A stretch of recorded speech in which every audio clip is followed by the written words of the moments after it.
Hi friends, అందరూ బాగున్నారా? మేమైతే చాలా బాగున్నాం. కడిమిలీలా ఛానల్కి వెల్కమ్ అండి. కడిమిలీలా ఛానల్ని సబ్స్క్రైబ్ చేసుకోండి. ఇప్పుడైతే ఈజీగా ఇంట్లోనే పానీపూరి ఎలా ప్రిపేర్ చేసుకోవాలనో చూద్దాము. ఎంతో ఈజీగా టేస్టీగా ఈవినింగ్ స్నాక్స్ లాగా బయటకు వెళ్ళే అవసరం లేకుండా ఇంట్లోనే ఈజీగా సింపుల్గా పానీపూరి చేద్దాము. ఇప్పుడు ఎలానో చూద్దాము. పానీపూరి కోసం అయితే బంగాళదుంపని ఇలా ఉడికించేసుకొని తొక్క తీసేసుకోవాలన్నమాట. మెత్తగా ఉడికించుకోవాలి బంగాళదుంపని. తొక్క చాలా ఈజీగా వస్తుంది చూడండి. సో బంగాళదుంప బాగా ఉడికినట్టు తొక్క మొత్తం ఈజీగా ఇలా అంటే వచ్చేస్తుంది కాబట్టి బంగాళదుంప ఉడికిపోయినట్టు. చూడండి, ఊరికి ఇలా అంటేనే ఇరిగిపోతుంది. సో ఇప్పుడు బాగా ఉడికింది. సో మొత్తం బంగాళదుంప మొత్తానికి తొక్క తీసేసుకుందాము. ఇలా బంగాళదుంప మొత్తం తొక్క తీసేసుకోవాలి. స్మాష్ చేసేసుకుందాము. పానీపూరి కోసమైతే ఇప్పుడు చింతపండుని నానేసుకోవాలి. ఇప్పుడైతే మనం ఇందాక ఉడకబెట్టుకున్న ఆలుకి తొక్క తీసుకున్నాం కదండి. ఆలుని ఇప్పుడు పోపు పెట్టుకోవాలన్నమాట. సో ప్యాన్ పెట్టుకుని ఆయిల్ వేసుకోవాలి. పోపు దినుసులు వేసేసుకోవాలి.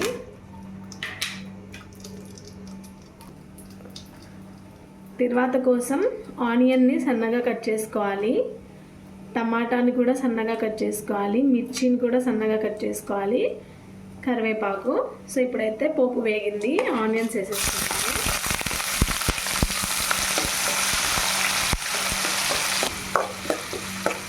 ఆనియన్స్ని దూరగా వేయించుకోవాలి. కొంచెం పసుపుని యాడ్ చేసుకోవాలి.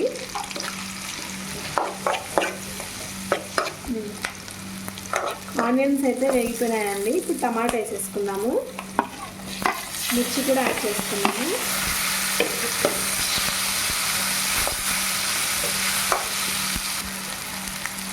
కొంచెం కరివేపాకు వేసుకోవాలి.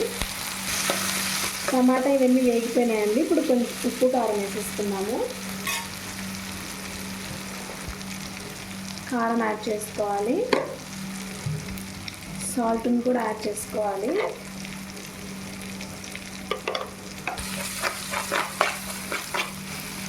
మొత్తం ఇలా మిక్స్ చేసేసుకొని మనం స్మాష్ చేసుకున్న ఆలుని ఇందులో వేసేసుకోవాలి. ఇలా మెత్తగా స్మాష్ చేసుకున్నాము ఆలుని. ఇప్పుడు దీన్ని ఇందులో వేసేద్దాము.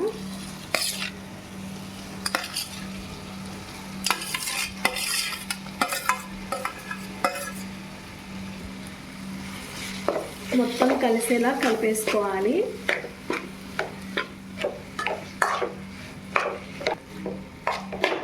మొత్తం ఇలా మిక్స్ చేసేసుకోవాలి. పానీపూరిలో పెట్టుకునే స్టఫ్ అయితే రెడీ అయిపోయింది. ఇప్పుడు దీన్ని పక్కకు పెట్టేసుకొని పానీ తయారు చేసేసుకుందాము. ఇప్పుడైతే మనము చింతపండుని నానబెట్టుకున్నాం కదండి, నానిపోయింది. మిక్సీ చేసేసుకున్నాము. రసానికి కావాల్సినటువంటి ఐటమ్స్ 2 చిన్న సైజు మిర్చీలు, కొంచెం అల్లం, కొంచెం కొత్తిమీర, కొంచెం పుదీనా, నిమ్మరసం. సో ఇప్పుడైతే వీటిని మొత్తం గ్రైండ్ చేసేసుకుందాము. పచ్చిమిర్చి వేసుకొని కొంచెం అల్లం వేసుకోవాలి. కొంచెం పుదీనా, కొంచెం కొత్తిమీర, మనం నానబెట్టుకున్న చింతపండు రసం.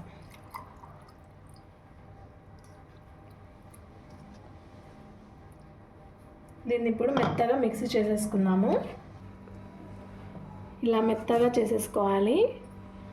ఇందులో కొన్ని వాటర్ యాడ్ చేసుకున్నాము. ఒక బౌల్లోకి నీళ్ళని తీసి ఉంచుకోవాలి. సో ఇప్పుడు మిక్సీ చేసుకున్న పదార్థాన్ని ఇందులోకి యాడ్ చేసేసుకోవాలి. ఇప్పుడు ఇందులోకి పానీపూరి మసాలాను యాడ్ చేసుకోవాలి. కొంచెం బయట దొరుకుతుంది. సో దీన్ని ఇప్పుడు కొంచెం యాడ్ చేసుకుందాము. మొత్తం ఇలా మిక్స్ చేసేసుకోవాలి. కొంచెం సాల్ట్ వేసుకుందాము, రుచికి సరిపడా సాల్ట్ వేసుకుందాము. పైన కొంచెం కొత్తిమీరని గార్నిష్ చేసుకుందాము. సో దీన్ని ఇప్పుడైతే టేస్ట్ చూద్దాము. టేస్ట్ అయితే బాగుందండి. ఉప్పు, పులుపు, కారం అన్నీ సరిపోయాయి. రసం అయితే రెడీ అయిపోయింది. ఇప్పుడు పానీపూరిని వేయించుకుందాము. ప్యాన్లో నూనె వేసుకోవాలి పానీపూరిని వేయించుకోవడానికి. సో పానీపూరి ఇప్పుడు నూనెలో వేయించుకుందాము.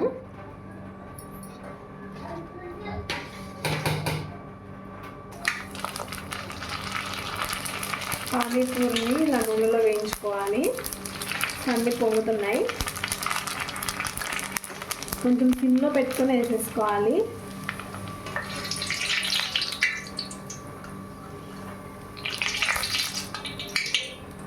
అన్నీ బాగా పొంగినాయి కదండి. ఇప్పుడు దీన్ని పక్కకు తీసేసుకున్నాము. ఇలాగే మొత్తం వేయించుకుందాము.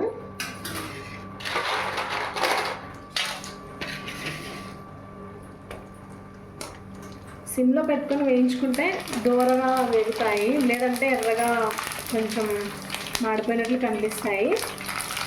సిమ్లో పెట్టుకుంటూ మధ్య మధ్యలో కొంచెం హైలో పెట్టుకుంటూ వేయించుకుంటే ఇలా పొంగుతాయి కూడా, పెద్ద బాల్స్ లాగా. పూరి అయితే రెడీ అయిపోయింది. పూరి ఆనియన్స్ని ఇలా సన్నగా కట్ చేసి ఉంచుకోవాలి. సో మసాలా మొత్తం రెడీ అయింది. ఇప్పుడైతే టేస్ట్ చూద్దాము.